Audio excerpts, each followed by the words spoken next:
Assalamualaikum warahmatullahi wabarakatuh. Halo semuanya, kita berjumpa lagi dalam video pembelajaran ilmu pengetahuan sosial atau IPS. Pada video kita kali ini, kita akan belajar tentang nilai-nilai budaya masa praaksara di Indonesia. Yuk kita simak baik-baik videonya. Tujuan pembelajarannya ialah mengidentifikasi nilai-nilai masa praaksara di Indonesia. Belajar dari kehidupan manusia pada masa praaksara, maka terdapat nilai-nilai budaya dan tradisi yang dapat kita ambil sebagai pelajaran dan suri tauladan. Nilai-nilai dan tradisi itu masih terlihat dalam kehidupan masyarakat Indonesia hingga saat ini. Nah, berikut adalah nilai-nilai budaya pada masyarakat praaksara di Indonesia. Yang pertama adalah nilai religius, nilai gotong royong, nilai musyawarah, nilai keadilan, tradisi bercocok tanam, dan bahari atau pelayaran. Yuk kita lihat satu persatu dari nilai religius. Anak-anak, coba jawablah pertanyaan berikut ini. Kepercayaan terhadap roh halus disebut dengan? Pertanyaan kedua, kepercayaan bahwa benda memiliki kekuatan gaib disebut dengan? Nah, untuk menjawab pertanyaan tadi, kita simak dulu yuk materinya. Nilai religius atau kepercayaan. Masyarakat praaksara sudah memiliki kepercayaan terhadap adanya kekuatan gaib. Mereka mempercayai bahwa pohon rimbun yang tinggi besar, hutan lebat, gua yang gelap, pantai, laut atau tempat lainnya dipandang keramat karena ditempati oleh roh halus atau makhluk gaib. Mereka meyakini bahwa kejadian-kejadian alam seperti hujan, petir, banjir, gunung meletus atau gempa bumi adalah akibat perbuatan roh halus atau makhluk gaib. Untuk menghindari malapetaka, maka roh halus atau makhluk gaib harus selalu dipuja. Kepercayaan terhadap roh halus disebut dengan animisme. Mereka juga percaya bahwa benda-benda tertentu seperti kapak, mata tombak, atau benda lainnya memiliki kekuatan gaib. Karena terdapat kekuatan gaib, maka benda-benda tersebut harus dikeramatkan. Kepercayaan bahwa benda memiliki kekuatan gaib disebut dengan dinamisme. Jadi kedua pertanyaan tadi sudah terjawab ya anak-anak. Kita lanjut, nilai budaya yang kedua adalah gotong royong.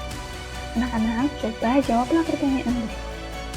Bangunan berupa batu tegak atau batu tubuh yang berfungsi sebagai tempat pemujaan roh nenek moyang disebut dengan? Yuk kita simak dulu materinya. Nilai gotong royong. Masyarakat praaksara hidup secara berkelompok. Mereka bergotong royong untuk kepentingan bersama. Contohnya membangun rumah, mendirikan bangunan-bangunan batu besar atau megalitik yang pasti dilakukan secara bersama-sama.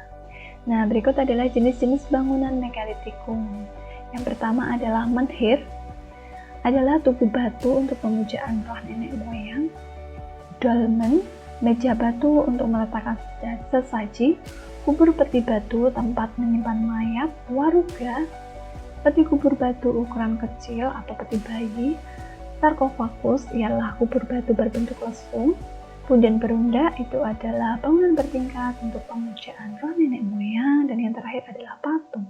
Bentuknya masih sederhana, umumnya berbentuk binatang atau manusia.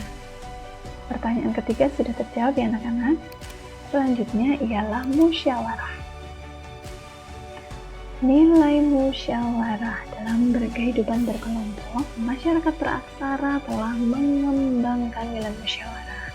Hal ini dapat ditunjukkan dengan dipilihnya pemimpin yang dianggap paling tua atau sesepuh yang mengatur masyarakat dan memberikan keputusan untuk memecahkan berbagai persoalan yang dihadapi bersama. Nilai budaya yang selanjutnya ialah keadilan. Nilai keadilan. Adanya pembagian tugas sesuai dengan kemampuan dan keahliannya. Tugas antara kaum laki-laki berbeda dengan kaum perempuan. Hal ini mencerminkan sikap yang adil, karena setiap orang akan memperoleh hak dan kewajiban sesuai kemampuannya.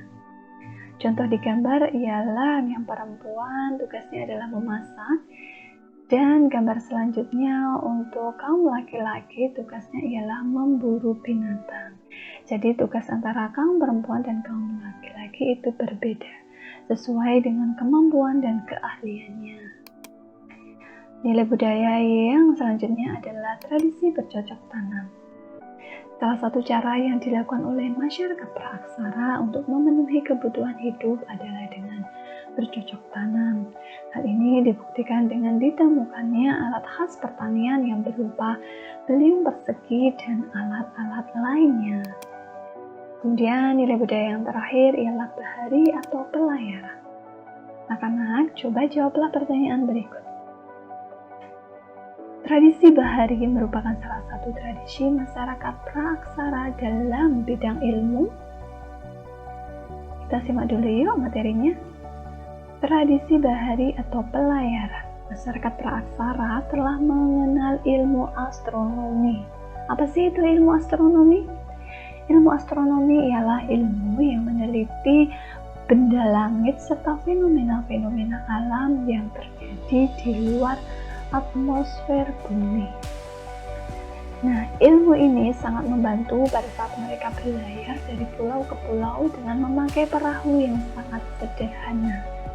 Ilmu astronomi ini digunakan pada saat itu masyarakat praaksara menggunakan petunjuk bintang atau rasi bintang sebagai petunjuk arah dalam melakukan pelayarannya. Perahu-perahu jadik merupakan bentuk yang paling umum dikenal pada waktu itu. Perahu ini adalah perahu yang kanan kirinya dipasang alat dari bambu dan kayu agar perahunya tidak mudah oleng. Selain sebagai sarana lalu lintas sungai dan laut, perahu ini juga berperan sebagai alat penyebaran budaya. Nah, untuk pertanyaan yang keempat sudah terjawab ya anak-anak ya. Nah, kita sudah bahas ke-6 nilai-nilai budaya masyarakat praaksara di Indonesia. Selanjutnya, dari uraian-uraian tersebut dapat diketahui bahwa kehidupan masyarakat praaksara sudah memiliki kebudayaan yang cukup maju. Dengan memiliki kebudayaan dan nilai-nilai tersebut, masyarakat praaksara di Indonesia mampu mengadakan hubungan dan menerima pengaruh kebudayaan baru yang datang dari luar tanpa mengorbankan kebudayaannya sendiri. Baik, untuk materi kali ini sudah selesai anak-anak. Bila ada pertanyaan, kalian bisa tuliskan pertanyaan kalian di kolom komentar. Bila ada salah kata, Ibu mohon maaf. Wassalamualaikum warahmatullahi wabarakatuh.